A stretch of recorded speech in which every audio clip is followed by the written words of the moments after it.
Hello and welcome to MarsPod, the podcast about how AI is changing society and the big picture impact it can have on your daily life. Today's episode is brought to you by MarsCrowd, your one-stop data labeling and collection company providing real-life data to boost your machine learning models. I'm your host, Mark Wesley. And I'm your co-host, Isaac Torres. And today's guest is Jean Alfonso-Decena. Jean is the founder of a company called In Silence, which provides conversational AI and blends it with meditation and yoga.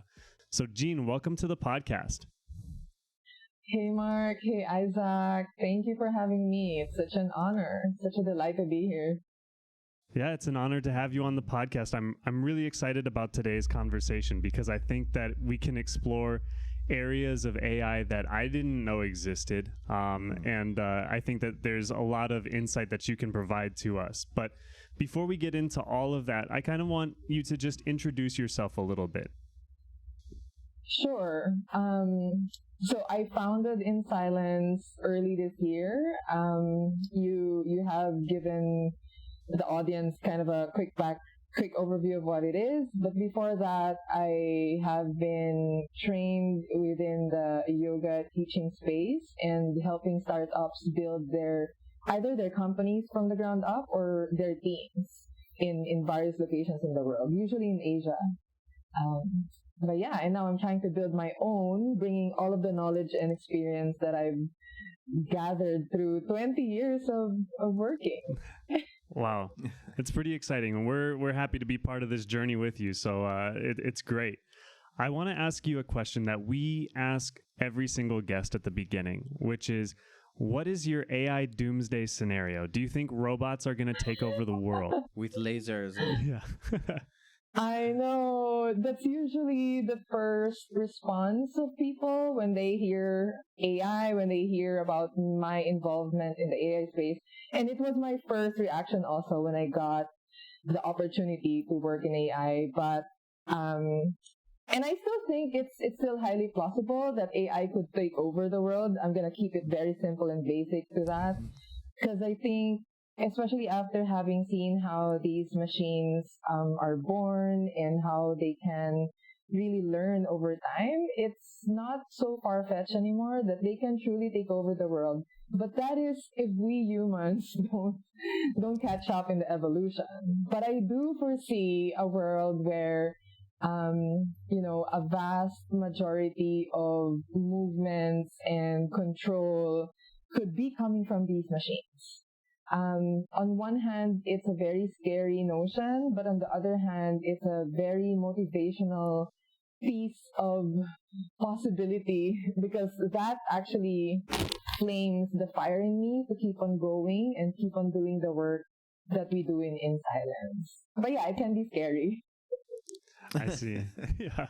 I think like Elon Musk believes that we're already too late, so it's kind of just a loser's game. But I'm not quite there yet. And I think I think we still have something to say about it. Oh, for sure. We have a lot. I think there's a lot of opportunities for humans to just work with machines and still be in control, Mm-hmm. But we have to hurry up. Exactly. Yeah. Like you said, it's good motivation. It's fuel to the fire. Mm-hmm. So kind of going back to what we talked about in the beginning is that you have two really unique paths, I think, that really kind of got me excited to have you on the podcast and that I wanted to explore with you now that you're here, is you have this background in meditation and in yoga and in mindfulness.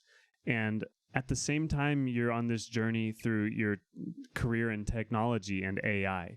And so I kind of want to hear from you, like these parallel paths, they seem not really connected, but I'd like to know kind of what that journey's been like for you. Sure. Thank you, Mark. It's a constant question that everyone asks me about, and it's the very reason also that I am building In Silence. So a quick background of where I came from career-wise. I have been helping technological companies for the past 16 or 20 years. And that that aspect of my life had always felt different and separate from my spiritual life, which started as a yoga journey. I was practicing yoga asanas, which is the physical aspect of yoga, which also brought me to meditation and a lot of the deeper aspect of that whole ancient philosophy. So when I started to, so I had 20 years technology and then 12 years of yoga. And somewhere in the middle, I was looking for that, convergence, because I didn't want to live my life separately anymore. And for a while, I thought I was the only one feeling that way, where, I seem to be a different person when I'm wearing my technological hats, and I seem to be a different person when I'm doing my whole meditative, spiritual, woo-woo stuff. and which brought me to making a decision to do a yoga teacher training. And for 5 years I was trying to save up money and prepare for that 1 or 2 months journey to New York. I was supposed to study with a New York based yoga school. But when I finally was ready in all aspects, I couldn't bring myself to pay that. It was a large sum. It was a very expensive school. But when I finally came and, to that level of preparedness, mentally, physically, financially, emotionally, because I already had my daughter at that time. So it wasn't, even though we were a traveling family, it was not going to be easy for me to be away for more than a month in one go. So my husband decided to recommend that I try Vipassana meditation because he has done it before I did it. And he said, this will help you make the decision and understand why, after 5 years of preparing for this, why you couldn't bring yourself to give that money to that school. And so reluctantly I did. I packed my bags, went to Sri Lanka. And it was a 10-11 day journey of introspection, reconnecting with my soul, and also reconnecting with nature. Because Vipassana meditation is a journey of 10 days of truly disconnecting from the world and even disconnecting from your immediate environment and going within. So you're looking inside of you in the deepest depths of your soul while you are connecting with the immediate nature that's surrounding you and even the wild animals, because there were snakes in that monastery, there were peacocks, there were wild birds that I haven't seen before. So after coming out of that journey in Vipassana in Sri Lanka, I realized that there was a lot of wisdom that's just waiting to be explored and to be experienced by so many humans in the world that goes beyond the physical practice of yoga. It's more than just the twisting of your body and the stretching of your body. It's actually just one chi or one level of the whole spiritual practice.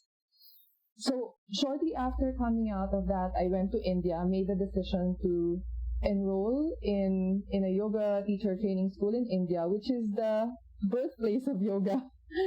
And so it made sense, I was so happy with that decision because I was not only able to get a yoga teacher training certification, but I experienced firsthand exactly where yoga came from. And so the idea of sharing the gift and wisdom of meditation to the world just got amplified after my trip to India. But it was still not complete. Something else was still missing because after India, I got introduced to AI. I got introduced to the opportunity of working for an AI company, helping the startup build the team, build the products. And the idea had to be put on the back burner. But every day I still think about, there's still this separation of the technological life of me and the spiritual part of my life. But after working with my mentors in Star Butter, I discovered how the whole spiritual practice that I've been doing and preparing for in the last 8 years or so is actually allowing me to learn and embrace about this really huge, immense, complicated, weird, like weird innovation of AI. Because learning about one application of AI is not easy, especially for me who doesn't have that technological background, who didn't have the coding background before joining Starbutter. So when I saw that, okay, there is a place, there is an intersection somewhere, I just have to find that where I can actually get them to work together for me so that my life can feel whole and I will never have to be a different person being the head of AI in Starbutter and then a yoga teacher or meditation teacher to some other people. And so I put that idea to rest in the beginning, and then, for a while, and as I was learning more about AI, I saw how physically, mentally, emotionally, you have to have a solid foundation so you can truly understand what AI means, where it can apply, how it can help uplift lives, how it can enhance economies even and businesses, and how it can prepare us as a human species, living in this world for the next frontier. So this sounds very weird to a lot of people, just me talking about humans, next frontier, AI and spirituality, AI and yoga. And that's what we're trying to do with In Silence, trying to show the world that a solid spiritual practice can actually help a human being be propelled into the next phase of human evolution. I Well, see. that's a very cool way to put it. Yeah. I liked it very much. Yes. I had a question that I wanted to ask before we even got on the podcast, and I thought maybe you could help me with this. But I'm terrible at yoga. I have no flexibility. I've tried it, and I've failed. Guilty too. I think, yeah, Isaac has trouble with it too. And I wanted to know if conversational AI could help me become better at yoga, and whether or not In Silence can tackle that problem. Right. That's such a fascinating question, Mark. I'm gonna address it in two parts. So first, Okay. I want to address the flexibility aspect. I love your humility and honesty about that. And the goal of yoga is to help your body expand and move in various ways that you have never imagined your body can do. So when you are not flexible, that's a perfect time to start practicing the asana part. So asana is the physical exercise part of yoga. But yoga really is a huge umbrella. It has 8 limbs to it. It has 8 parts to it. And the physical practice, the practice that makes your body flexible, is just one of the 8. And the 7 other aspects of yoga is really more of In Silence's focus. The reason for that is because the world has been saturated with a lot of physical exercise, lots of yoga classes that focus on the physical twisting, the headstands, and that's beautiful. That the physical practice helped bring me to where I am now. Which brings me to just the topic of the sheets. I mentioned earlier that, within the ancient philosophy of yoga, it is thought that the being or a human being has 5 sheets or 5 levels to our existence. So we have the physical body, which we see, which we touch, and then there's the mind body or the mind level or the mind sheath. And that's one level deeper into your being. And then after the mind, there's an energetic, there's a life force, and so on and so forth.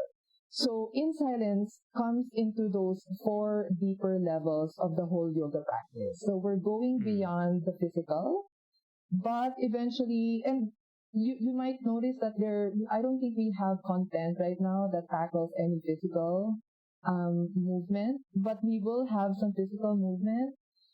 focus on animal movements or yoga asanas that focus on trying to mimic nature. So trying to mimic mountains or water or air or wind, but not so much about, the technical headstands and all, because there are a lot of great yoga asana teachers already. So we're not reinventing the wheel there. We're just introducing the other levels or limbs of yoga that the world is not very familiar with.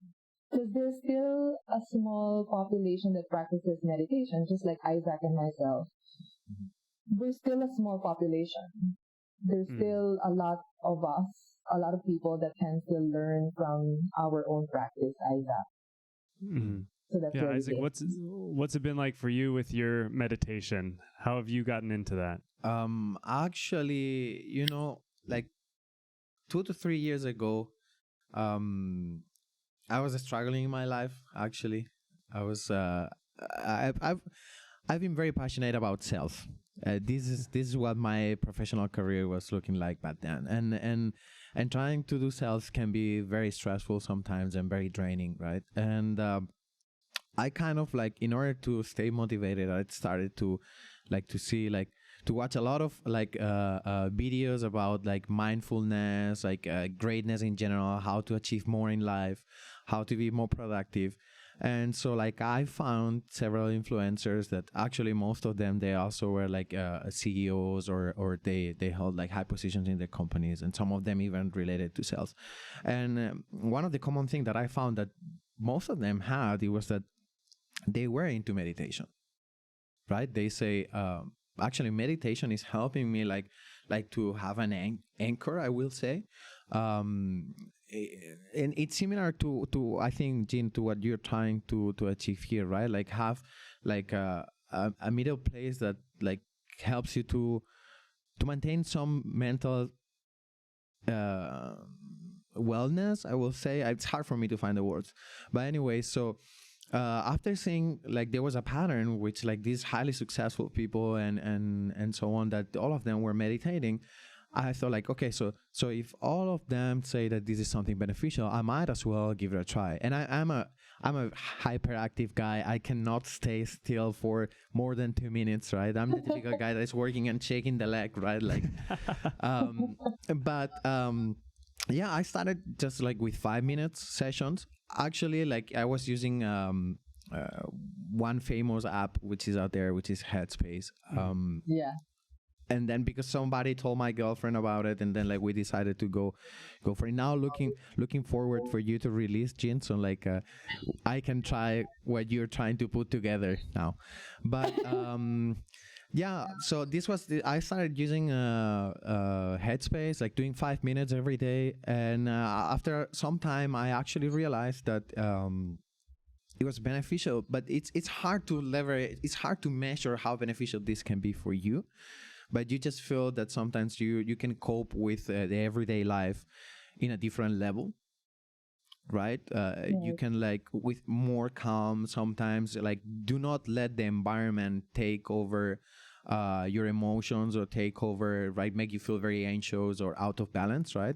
So, but it's a small thing, right? But over time, as you practice more and more, I guess with yoga, like of course it's about body, but as you say, it's a lot about the mind also, right? So I guess over time, as more as you practice, you get on this state, right? And at the end is a change that you are making internally, right? It takes time to get there, but when you get there, you can realize, okay, this is helping me to be like a better individual, not only like be better at work, but also with the people that I'm with my girlfriend or the people that surround me, right? So yeah, this is it in a nutshell, I will say. This was my journey in a nutshell. That's good. I don't want to take the spot from Jean. I want to listen more from you, Jean, actually. No, I was so curious about your meditation journey, Isaac. So thank you for sharing that. But yeah, I hear you. Yeah, I wanted to add something real quick, actually, and this is very funny. My family, my mom and my auntie, they were very much into Buddhism when I was like a kid, like very young age, and this is something that has been in my family from a very young age. But my family never tried to like, like meditate or do this, because as I said, I'm this guy that cannot even like stay still, right, when I'm working. But yeah, over time it came back to my life, which is also a very interesting thing, right? So, and very helpful, definitely very, very helpful. Yes. Yeah, I am the same way, Isaac. You guys are seeing a calmer version of me, a more kind of calm would be the word, because I'm so hyperactive. I'm still like that, especially when I'm working on In Silence or working on my other projects. But yeah, the whole spiritual practice, a more holistic approach to it, I say holistic because, like I said, for so many decades, the world has been bombarded with a lot of the yoga asana, the physical practice aspect of it, but not with the deeper, the mind, the nutrition, the energetic work, the soul work. So I saw how it has truly transformed me 360 degrees, the way I eat, the way I see conflicts, the way I see relationships, the way I see problems, from the most minute problem to the biggest problems in the world. Because it's so easy to break. It's so easy to break, especially nowadays, right? With the whole pandemic and the wars. Yep. Yeah. Well, I have a quick question that I want to ask Jin. So the question I wanted to ask is, what was first for you, right? So what did it come first? The tech or the yoga meditation aspect of your life? Which one was first? I guess tech probably, right? I asked myself that several times, and the first answer was tech, just because I've been working for a long time already. Yeah. But when I did the Vipassana meditation, again, it was a silent meditation, 10 days of no speaking, writing, reading, connecting with anything or anyone. I realized and I remembered that as early as when I was 7 years old, my father would teach me about the cycles of life, the universe's rhythms and all that. So I'd like to say now that my journey started when my father would tell me about those stories, but I was just not ready to receive the message. But the active participation and effort from my end was really in 2012. So tech first. That's very interesting. Like I feel very identified, right? As I say that also, like my family was kind of like into meditation, but I was like an outsider to that, right? And eventually it came back to my life, right? So it's similar, right? That's very interesting. True. I know.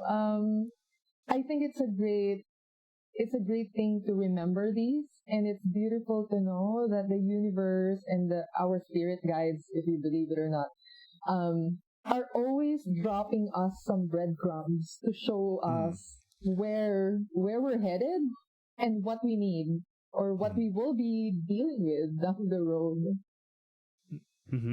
I want to kind of go back and ask a question, or maybe just say a statement and get your thoughts on it. Going back to our conversation where you were talking about, both Isaac and you talking about meditation, about Headspace as an app. I also tried Headspace like a few years ago, and I remember that it was like a lot of CEOs for companies were buying it for their entire enterprise. And that's one of the things that I was thinking about first when I had the chance to listen to you talk a little bit at the Tech Summit, which is there seems to be even greater potential to adopt meditation practices at these different companies, because it seems like even though we don't blend technology with kind of how we disconnect, like a lot of people will go for a hike or something like that, but it seems like a personalized like meditation and wellness experience that can be achieved through AI is kind of that next level of Headspace, right? Because it's like, maybe Headspace or apps kind of like that can take you through like a meditation process, but it's kind of, it's in a crude way, maybe a little bit more like one size fits all. Yeah. But what can be Right. achieved through AI is maybe a tailored approach that can really connect with somebody, especially if they're able to pick up on rhythms or things like that, where somebody may be taking longer or not as long. I think when I was thinking about In Silence and about the conversation we could have, that was one of the places that my mind went. So I wanted to kind of get your thoughts on that and what you believe is the potential for something like In Silence. Yes. I love how you took away that idea and then kind of came up with your own kind of vision of it. I love it. I really appreciate that. So yeah, I've used Headspace obviously and a lot of the other apps, and they're beautiful for its purpose. For my own personal journey and experience, it didn't work for me to have an app and then listen to it and then meditate. It was always a combination of, I need human touch, I need a real person to guide me somehow, and then I can go to technology.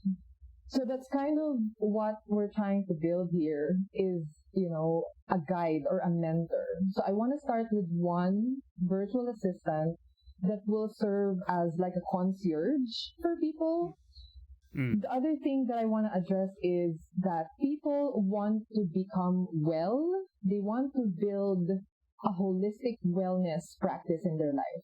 But the problem they have is they don't know where to start, or they find it expensive, or they don't have the time, or they're just scared. They're scared because they're intimidated by these apps, intimidated by the teachers, because they think that the notion is that teachers are rich people, elitist people, certain type of body, certain kind of degree. So a lot of the people who are not very familiar with how to get started, how these things go, how to even meditate, how to do whatever, they just need a safe space. So ultimately, people want and need a safe space where they can explore. So we want to touch on that opportunity where people want to explore. So you don't want to bombard them right away with, here's an app, try it. They are human beings, and therefore they need some guardrails. They need a loving approach to, okay, what do you need right now? How are you feeling right now? Is what I see has worked over and over through the years. Because one of the things that I've been doing through the past 20 years is also just kind of coaching and mentoring people pro bono. It's just for the love of it, just because people know that I'm in both technology and spirituality. So either people or organizations are going to come to me to ask, hey, how do I deploy AI into my company, or how do I get started in a meditation practice? And during my discovery meetings, I always ask, what do you need right now? So the answer is always going to be either, I actually don't know, I just want I just want a little bit of calming practice, or I just want some AI, some form of AI, or maybe I want to switch. So I want to switch careers. And I even have software engineers coming to me asking, hey, Jean, I've been coding for a long time, but I don't have AI experience. So again, it's two worlds, it's completely separate. But as I go deeper into my meetings with them, into my conversations with them, there's the two main problems are always, I don't know where to start. I don't even know what I need.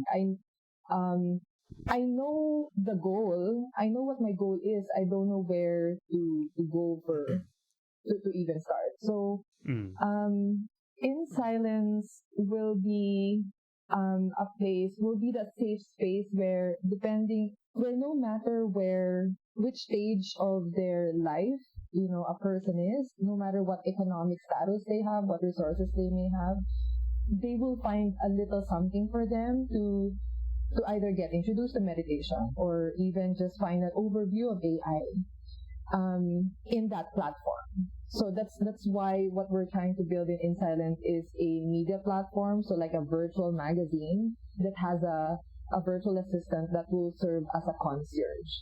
This is to address, people who are internet savvy, are comfortable navigating websites. but a lot of them still are comfortable going to a website, but so many things to do, so many clicks, so many links to click. Where do I go now? That's why I want to have like a person in the form of a virtual assistant that can talk to them like human beings who understand the nuances of human language, so that the virtual assistant, instead of saying the usual script of how can I help you today, Yeah. they will, I want to have maybe a standard opening that will feel very human, and then from there it will present different paths to the conversation depending on what the human being will say. But it's usually more heart-centered, usually, how are you feeling today? Or what is your heart feeling right now? Just a more human approach to it. Also because I want people to know that AI is not evil. There's also that apart from the fear, right? It can be evil, but it depends on the motivation of the human beings behind it. And I know a lot of human beings who are building AI products who are full of wisdom and full of humanity. To somebody who says that they don't believe that technology and meditation can exist together, who's really like kind of a traditionalist in the way that they, disconnect, what would your response be to somebody like that? I would say that, and the message that we're trying to send across from it through In Silence is that meditation or spirituality, no matter how people want to call it, spirituality can actually lay a solid foundation for a person to jump into technology. And I say technology as a broad word. It could be AI, it could be data science, it could be metaverse. Metaverse is another exciting evolutional phase that I'm, dabbling with. This is the future. The technological innovations are inevitably going to, cascade into everybody's lives, whether we like it or not. And so what I want to achieve through In Silence is help people build a strong spiritual foundation so that holistically they can be prepared to face the future of human evolution. It's, have you seen some of the metaverse avatars? I'm not sure if you play games. I have not. No. You might need to introduce that concept to me. Sure. It's really super new. So, it's actually it's a very new concept where people are saying that it is the next phase to the internet. So meaning once the whole world or landscape of metaverse becomes mainstream, people will then be able to move and navigate their lives within a blurred intersection of physical reality and virtual reality. So right now, internet is still very separate from our physical reality, right?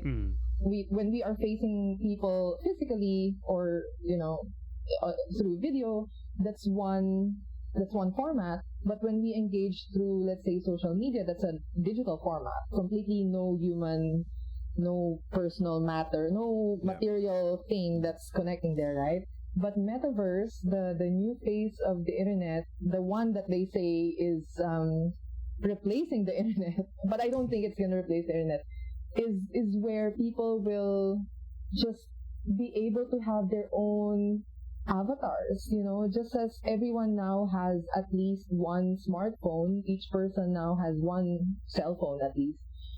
There will come a time when people will have their own avatars. So you want to think about Avatar the movie and right, you will be able to create and build your own virtual reality persona so that you can crisscross and maybe sometimes merge into physical and virtual reality. So metaverse is far, far, far away from now, because we're just mainstreaming AI now.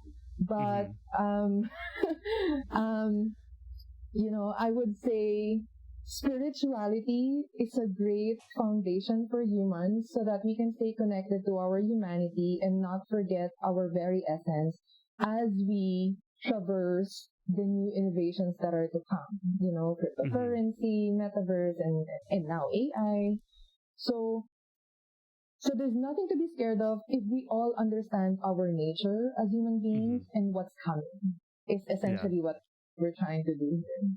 I see. It kind of reminds me, like, people have thrown out multiple definitions of singularity. One is that the robots take over, but the other is that humans and robots become integrated, like seamlessly. It seems like that metaverse might be the path towards that version of singularity. Yeah. I believe in, there's a lot of talk about transhumanism. That's a completely different topic altogether. But I think in many aspects, these technological innovations are very helpful. Like, for example, for someone who's, I had a brother who had cerebral palsy. I think a lot of those transhumanistic innovations could have helped him. So then it becomes a choice, right? But yeah, depending on the motivation, the people behind technology, it can really be beautiful. But first, let's understand first what these things are. And again, that's where insilence comes in. Let's present to you a lot of the resources that you can study on your own, try out on your own. Then you make the decision for yourself. What do you want to do now? Do you want to try meditation? Do you want to try yoga asanas? Do you want to try fasting? We're even touching on the nutrition aspect of the holistic wellness. And then the other side to it, because essentially people want to have great lives. They want to have high quality of life, be able to travel, be able to buy the things that they need, be able to provide to their loved ones. But they cannot do that because they're tired, they don't have the skills to upgrade their career. And right now, workforce is headed there. It's headed to AI, headed to gaming, headed to cryptocurrency and all of those stuff, right? So AI is just a tiny, tiny part of the whole thing. Yeah, absolutely. I kind of wanted to ask you because it seems like there's a lot of potential areas of application for InSilence and a lot of data that you might need to be pulling from. And with MarsPod kind of being a data services company, I'm kind of interested to know what are like some of the pain points or challenges that you're facing while trying to build this type of platform. Yes, data. We love data. I talk about data a lot. I just recently concluded like a series of training for an Ivy League university on data science.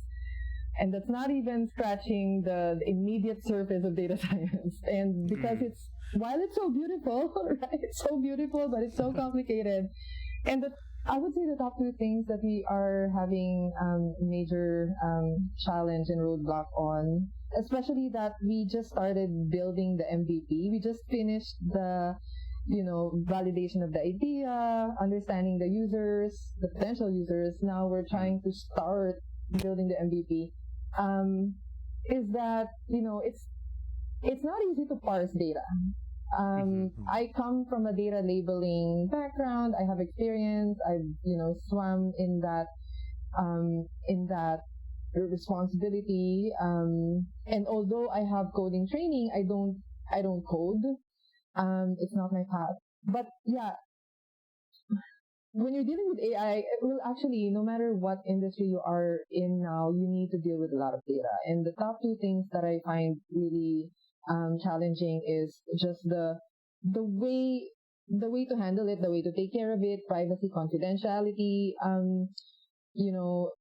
issues about it. You want to be very human when it comes to, and then thoughtful and compassionate and careful when you deal with your customers. You want to make them feel like, yeah, you're safe here. At the same time, you have a ton of data that, okay, you won't read every little word, every letter of it, but you still need to handle that amount of data. So how do you get your users to feel really safe through and through? Because they could feel safe right now for the first month, 2 months, and then as you evolve as a company, as you produce more features or maybe introduce even your first prototype, new questions arise in their minds, and therefore their trust could either be strengthened, or they might start backing out from it, right? So how do you maintain that trust in your users when it comes to handling their data, and how to efficiently and systematically and easily parse them? Because building a media publishing company is already very complicated, because obviously you need to produce so much content in so many forms in as short period of time as possible. And then you have the AI virtual assistant aspect to that, which is a whole gamut of challenges. So I would say those two things: the privacy, the trustworthiness, the confidentiality issues of how we're handling the data of the users, and then how you parse the data from one form to another in a beautiful way. Yeah, absolutely. Yeah, that's the tough stuff, is all of the data and how to handle it. But now I want to kind of get to maybe more of a fun question for you, which is, if you were to look maybe 5 to 10 years into the future, where is In Silence, and what does it look like? How does it mature, and what is your grand vision? I love that question. I love talking about that vision. Have you seen the movie Her? Yes, I have. Right? With Joaquin Phoenix. Yeah. Right? I have not. I feel so displaced now. It's about a guy who falls in love with his operating system. Oh, I think I've seen this movie. Yeah. Yeah. Okay. Joaquin Phoenix. You should see it, great. Isaac, or watch it again. I keep rewatching it. The guy who played Joker in the last Joker movie. Yeah, right? yeah, exactly. I know the movie. I haven't seen it. I know the movie. Yeah, it's kind of part of my North Star. So Mark, you know how Scarlett Johansson really portrayed Samantha, the character of the OS, really, really well. And the character Samantha is, embodied. It has a persona that appears on the computer, on the electronic device, that looks like a human being, but it's not a human being. And there was even a point where Joaquin, because he fell so in love with Samantha, was talking to her, asking her to confess how many other people she was talking to, and she was like 6,000 more or something like that. So, right? So Joaquin was brokenhearted, and I've seen how people can get emotionally drawn and attached to virtual assistants. I've seen that in my work, and so I want to take care of that possibility of, because I have my own Google Home and Amazon Alexa. My daughter and myself and my husband my mom was missing the gadget when it broke down for a few weeks, and she's like, where's Google? I miss him. And I'm like, how do you know Google is a guy? So I want In Silence and the virtual assistant, because for now I only want to build one solid virtual assistant, but even before I get there, it has to be an iteration and an experimentation of so many virtual assistants. But I want to be able to initially launch just one virtual assistant, but further on, 10 years or more from now, I want to have a solid Samantha version where people are truly trusting the bot, so much so that they are making way better decisions in their lives, without the heartbreak. I hope, because that's the other thing. People who have started to use Google Home and Amazon Alexa. They have a lot of. They're still playing with it. They know that it's a machine, but the way they talk to these gadgets are like they're talking to their friends. Sometimes they flirt with them. Other people curse at them when the machine doesn't do the command. Do you do that, Mark? I don't use those. Hopefully not, but maybe just. Oh my goodness! Yeah, it's super fun. I talk about Google behind its back. Okay.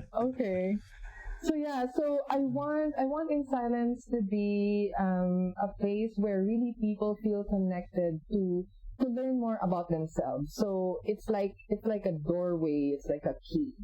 And then to have an avatar or a virtual assistant similar to Samantha who really embodies, who looks like a human, but everybody knows it's a machine, but can help millions of people simultaneously. So that's kind of the my North Star.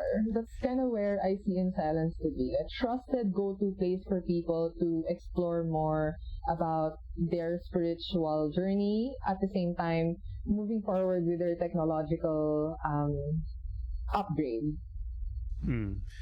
I have a quick question. I guess, Jin, you're planning to launch on English, right? Like, I guess that is the language that you're gonna be. Yes, but eventually, I guess you're also aiming to move into other languages because, as you say, that you want to reach millions and millions of people. Is this something that you have thought about it? Yeah, for sure. So English first. Even though my kind of first language is Tagalog, Filipino, because I'm from the Philippines. I'm Filipino. But I've always been, my first language is English. I speak better.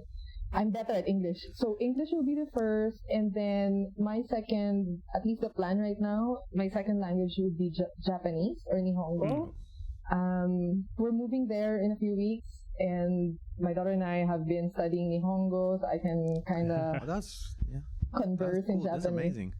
Yeah, I know, it's That's super very nice, fun. It's we'll hard. come to visit you. We'll What come is to it? visit you. Nihongo desu, is that right? Nani? What's that? Nani? You watch anime, don't you, Mark? I tried to do Pimsleur. Like, I tried to do Pimsleur Japanese, and I remember maybe like the first audio track, but I probably got through like one of the chapters, and then I forgot everything. Yeah, Pimsleur is great. I love it. But Duolingo is my day-to-day, and then weekly is Pimsleur. Pimsleur is great. I have to check that. I'm learning Chinese now in Duolingo. You know, I'm kind of struggling, so I might Pimsleur. You say, right? Pimsleur, yeah. Pimsleur. Yeah, I would say that Duolingo might be better because Pimsleur is like very, I don't know. It's a little bit drier than Duolingo. Like, Duolingo seems a little bit more interactive. Pimsleur is like MP3s and things like that. I see. True. Yeah, Pimsleur is more hardcore, I will say. Duolingo is fun. Do it 15 minutes a day. Yeah, I'm doing 5 minutes a day. Oh, But that's cool. my progress. Yeah, my progress on the last 6 months has been like the poorest progress ever on learning Chinese. I'm not gonna lie to you guys. So I'm gonna find you guys on Duolingo. let's get befriended there. Yes. So actually, will you say? Let me ask you this: will you say that gating, especially when you're jumping to a new language, right, for a voice assistant, will you say that the data that you get there? I'm sorry, I'm going a little bit back to where Mark was asking for the data, but I'm curious about this.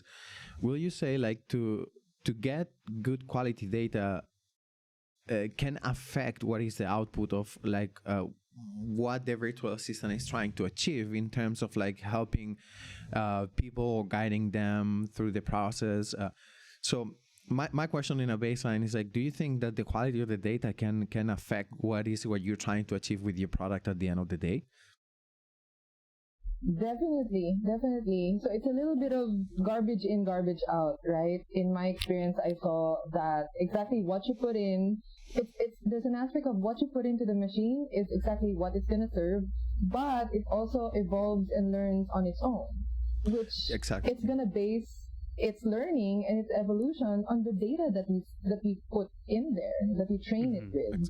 So, definitely, data has to be, well, I won't say pristine, but when you get to a point where you can really clean it up, be very religious about just checking the quality, checking how it works, and checking just really nonstop what words, what data it's serving to the users. That would be really great. But yeah, definitely, what the humans put into the machine is exactly what the machine is gonna use. So just a quick question, also out of curiosity. I'm not that deep into the technological aspect of AI or machine learning, but when you start to train a model in order to understand what people is trying to communicate, the data that you input at the beginning, will you say that it's more critical or more critical, that it is of a high quality than the data that we'll be getting later on? Because what I understand is at the beginning you have to give it something to work with, whereas later on it will be learning from the people that it's talking to the assistant, right? If I'm correct, so will you say like this data at the beginning is really, it should be like really like looked up to with a magnifier, making sure that it's as pristine as possible? Yeah, I would say that because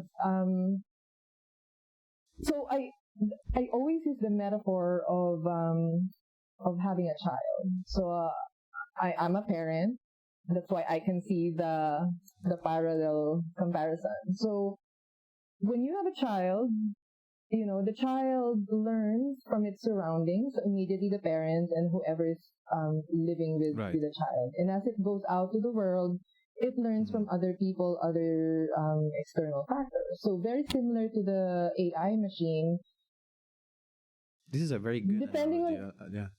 depending on what you put in there, it builds the foundation. It can choose to change or disregard or ignore whatever was fed into it in the beginning as a child, quote unquote, but it's still there. Whatever we train it with in the beginning is embedded into the core, into the DNA of Exactly. the AI, right? So, and we can maybe clean, we can remove, but the enormous amount of data that is used to even get an MVP started, it's a decision that the executive team will have to make a decision. Do we even spend the resources to delete, So you want to be thoughtful about what kind of data do you even, use in the beginning.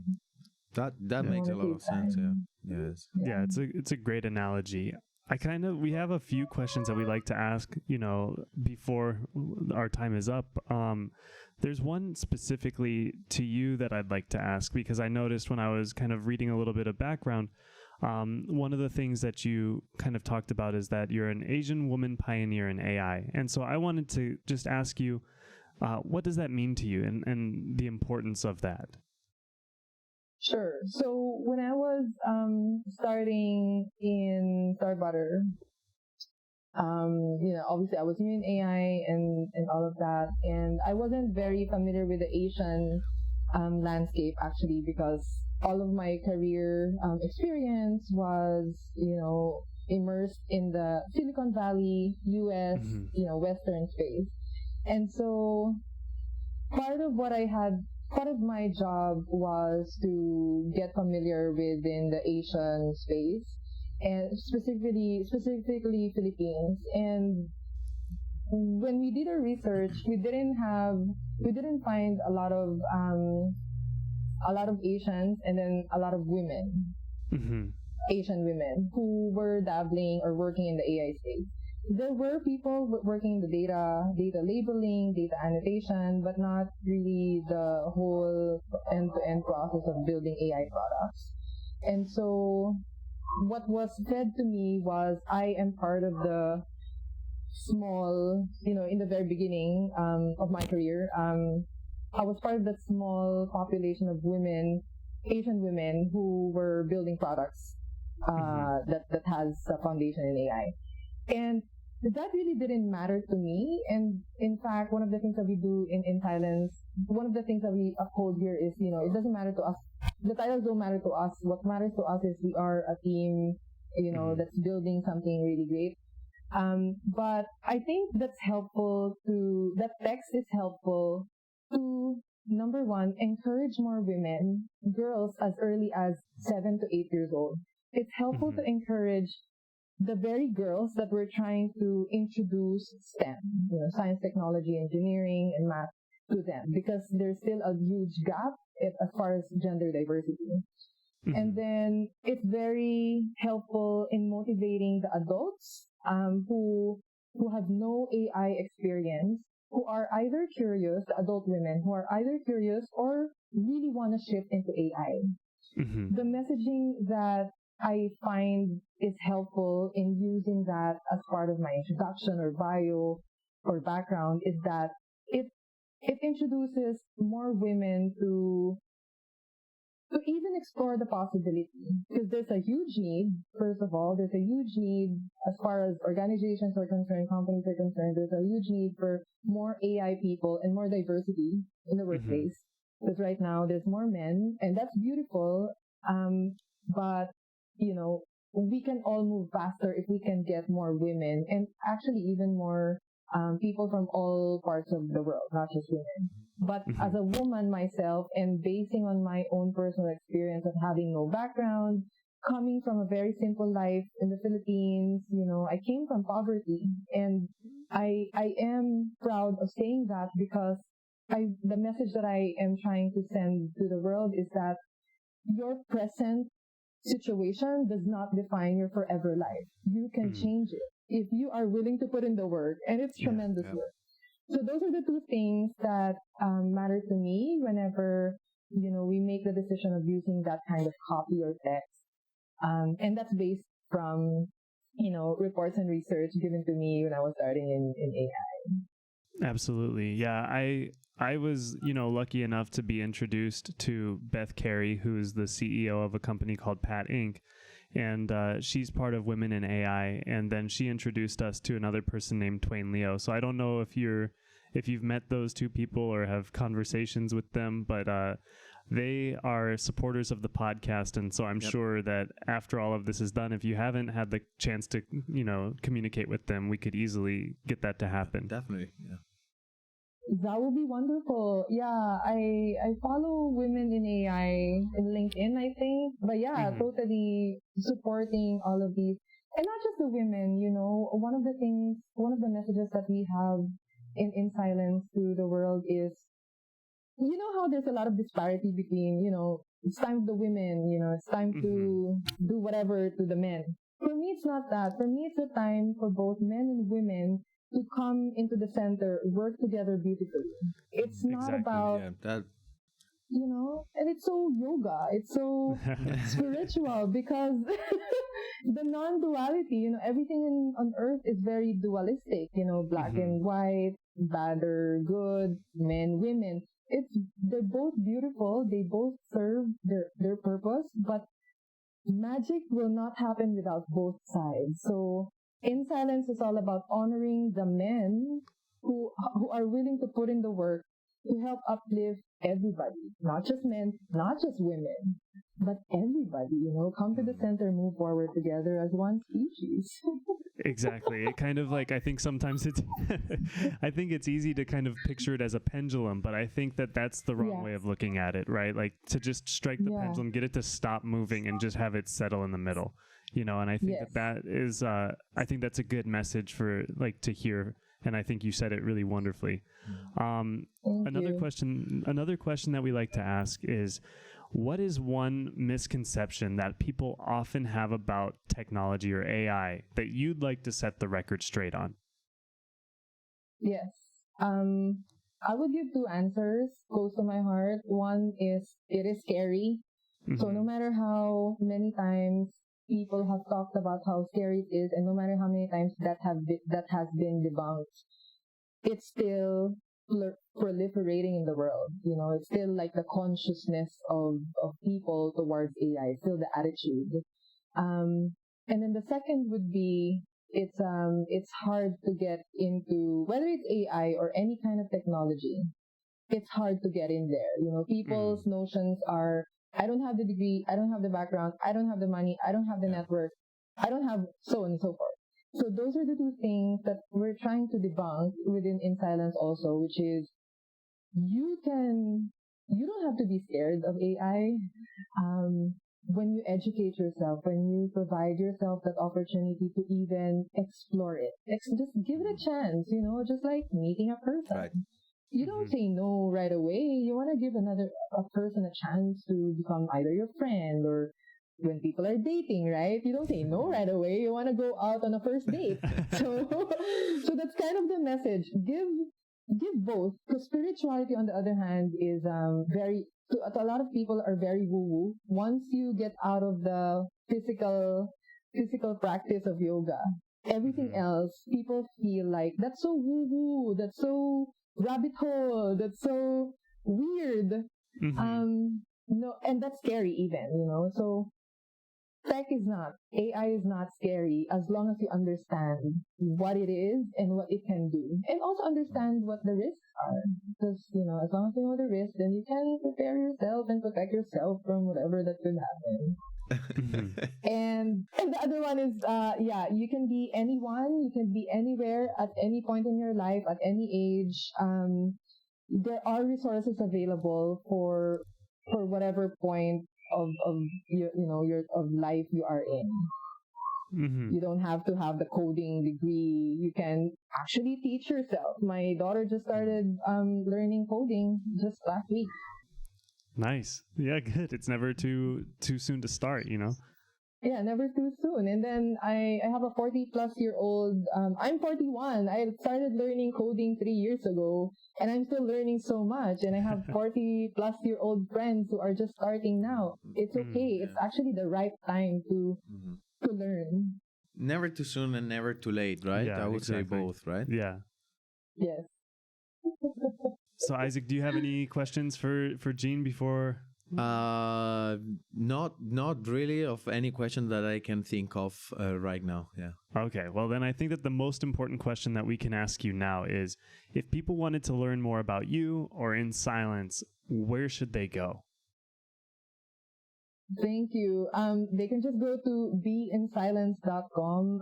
That is our website. We're also present on LinkedIn and Instagram and Facebook.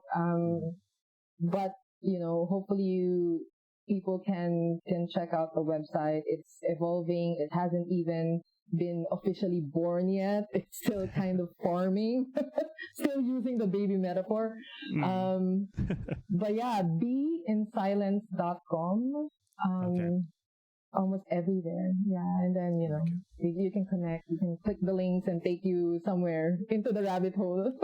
Exactly. And we can include that link in our description for the podcast as well. So for those of you listening, check out beinsilence.com and learn more about it. And so I just want to say thank you so much for taking the time to speak with us and to have a fun conversation. I hope that it was enjoyable for you as well. Thank you, Mark. I had a delightful time.